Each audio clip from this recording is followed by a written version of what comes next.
There. So today we have another review. This is a beer from Goose Island, Bourbon County. You might notice this just got opened. Honestly, it was a little bit too warm, so I was trying to talk about the beer a little bit and let it warm up a bit, and it still was too cold. So I've given it a couple minutes, and let's give a little bit of spiel before I dig into it, and then hopefully it'll warm up by then. So obviously I've reviewed 2025 already, and I've already did 2 bottles. I thought it was a little too hot. Confirm my yeah, it wasn't confirmation bias, it was just not the best vintage I've ever had. And so I had a bottle of this laying around. I was like, oh wow, like, would that not be the most perfect time to have another Brim County to really recalibrate like my thoughts on this beer? The cool thing about it is like, oh my god, 2023, like, when am I gonna get another one? Upside grocery by me, like, I think not any by me, but like I'm pretty sure I could buy like this vintage again or whatever. So look at timing. And this vintage also, I did rewatch my review. It's just a spot on vintage. Nothing too crazy. I think I gave my 100 minus 700. So not an insane vintage, but like really just is what it is. Kind of like this is what Bourbon County sort of tastes like. And now it's 2 years on it. So also, what does a good vintage taste like with some age on it compared to a fresh vintage? And I'm not doing it side by side because, again, I already just did the 12-ounce bottle somewhat recently, and very recently. So yeah, spot on. So I haven't even tasted it yet. So looks obviously spot on. Nice, thick, chewy. Sorry, these are things that like you get on palate, but like it just smells of it, right? Like it's a nice burn forward, chocolate, vanilla, some char, a little bit of dark fruit in there. A little bit of the umami character, but like it's just like this rich, intense character of like your most like sweet, like chocolatey kind of dessert, but like melted into like a brownie kind of thingy. Chocolate syrup, but like not even like sweet chocolate syrup, but like bourbon forward too. And it's like dark fruits in there, and then the vanilla and the char. Like this is exactly the kind of complex aroma that like it's just hard to describe, and just sends me to Bourbon County, right? Like it just, and then like I'm getting this really kind of like beautiful Luxardo maraschino cherry in here, and then there's a little bit of like oak and woodiness, like caramel, a little bit of Tootsie Roll, but like Werther's caramels. And then just a little levity to it too, almost like a cherry cola thing. It's just like, it's Bourbon County. Like, what can you say?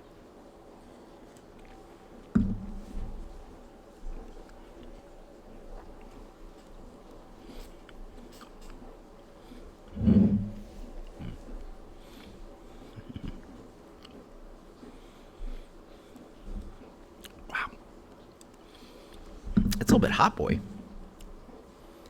14.6. Okay, so it's actually just as big as the other, the most recent fish is 14.8, right? So just as big, right? The same thing, 14.6, 14.8, or whatever.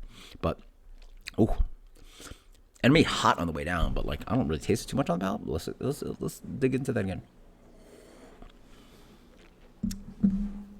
The carb is spritzy on this guy, by the way. Not in a bad way. Like there's a noticeable carb that I feel like I wasn't getting in the last vintage. Yeah, I don't think there's anything wrong with the beer. No. Yeah, it's Bourbon County. Anyway, so I'm noticing carb. I don't know why, but anyway, boy, that is a smooth Bourbon County. Okay, so this immediately just tells you there's a difference, or tells me there's a difference. Yeah, and me telling you, I am telling you there's a difference. The first thing I noticed is that this is a way more cohesive of a beer. It is smooth. It's rounded. Granted, 2 years will do that to the beer. Wow, this is amazing. If you have this vintage, I would drink it now. Honestly, I don't really.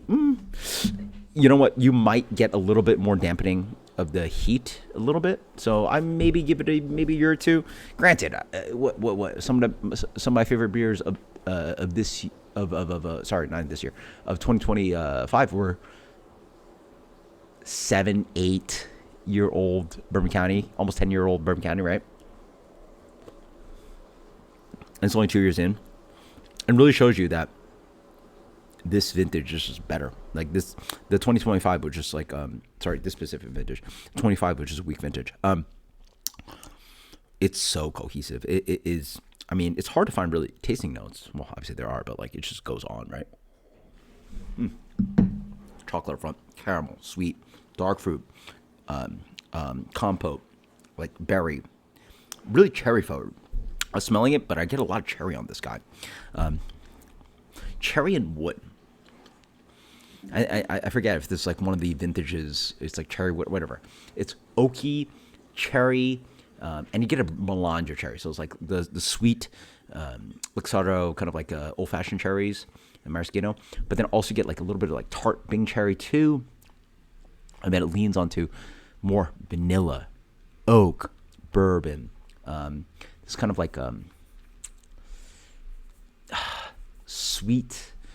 Like if you got a nice Italian espresso and then like put like 6 sugars in it, right? Like sweet espresso character. The balancing of like a really dark roasty thing with that sweetness that this beer obviously has.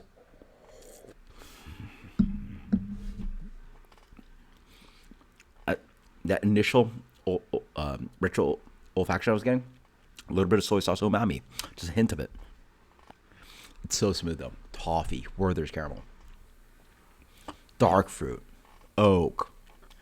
This is not the most desserty version that I've had. Some versions are like really kind of like, you know, dark forest cake, like brownie batter, boom, like really vanilla forward.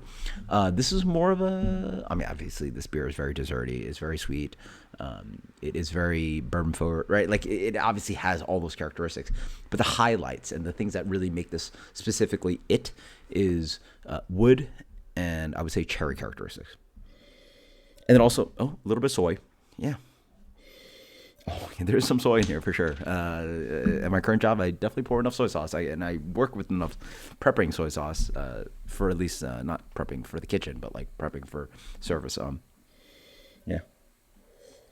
Even somebody like most recently, like most service like, wow, this is unlabeled. What is it? I was like, that's soy sauce. Like what are we doing here? I don't even need to taste it. Like, what are we doing here? You can smell soy sauce from a mile away, right? Especially the soy sauce that we do with them anyway. So, but.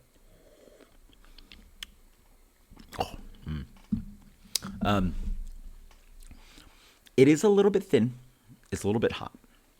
Not as bad as the 2025, which was again just like razor through your middle tongue.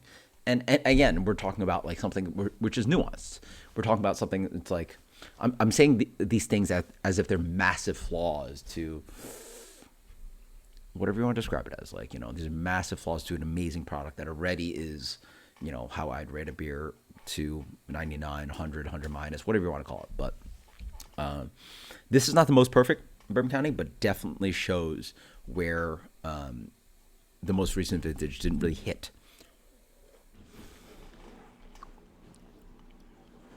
Wow.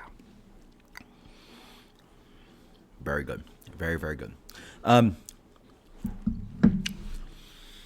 a little bit torn because I don't know if you want to age it more. It's definitely sanded down. It's definitely a sanded down beer. It doesn't have as much showiness as some vintage of Bourbon County, and so I don't know if you're gonna extract more value out of this guy aging it more. But at this rate, it is a right there with like what you're perfectly looking for Bourbon County. It is very smooth palate. It is cherry wood forward. Get all the regular characteristics. It's a little bit hot on the back end, just a hair, but that's about it.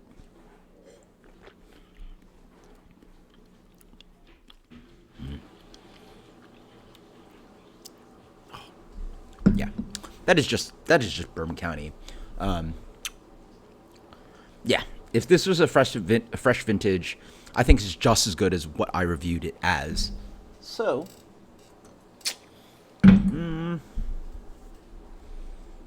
nah, screw it. That's 100 out of 100. You know, I know I give the initial rating 100 minus out of 100. This is just exactly what Bourbon County should taste like. 2 years in, can't really tell if that's really that age. I know I mentioned soy and stuff, but that's like just umami character. Like how you don't get aged character out of beer that ready sits in a barrel for a year is whatever. Like if I just got this at like Goose Island's Black Friday, I'd be very happy. It's a hair tame. It's a little bit. All right, sorry, fine. I'm gonna update it. I'll update it. 100 minus out of 100. There's just a little emptiness on the back end. There's a little bit of this kind of like slightly autolysis, kind of like age character to it, a little bit. But that's like it's what like all right, I give you a 88 ounce ribeye, and I cut off half an ounce. Like, what are you gonna complain? Like, what are we doing here, right? Absolutely fantastic. Really shows you how this beer is absolutely amazing, and also I can again tell a good difference between the 2025 to this. So, if you can find some, please buy some and drink it now. I would not age it more. Yeah, if anything, I think this would have been perfect probably last year. So 2024 of the 2023 vintage. 2 years, I think it's probably just pulled out maybe a little bit too much. And I know I go back and forth on this one, but that's what you do with a beer that is so perfect. Like, what do you, there's only so much to fight with on flavor, right? Like, there's only so much nuance I can tell you about, or I can even taste objectively. Objectively, I can tell you so much, but I tell you a lot of what I'm saying is obviously very subjective. So, cheers, later.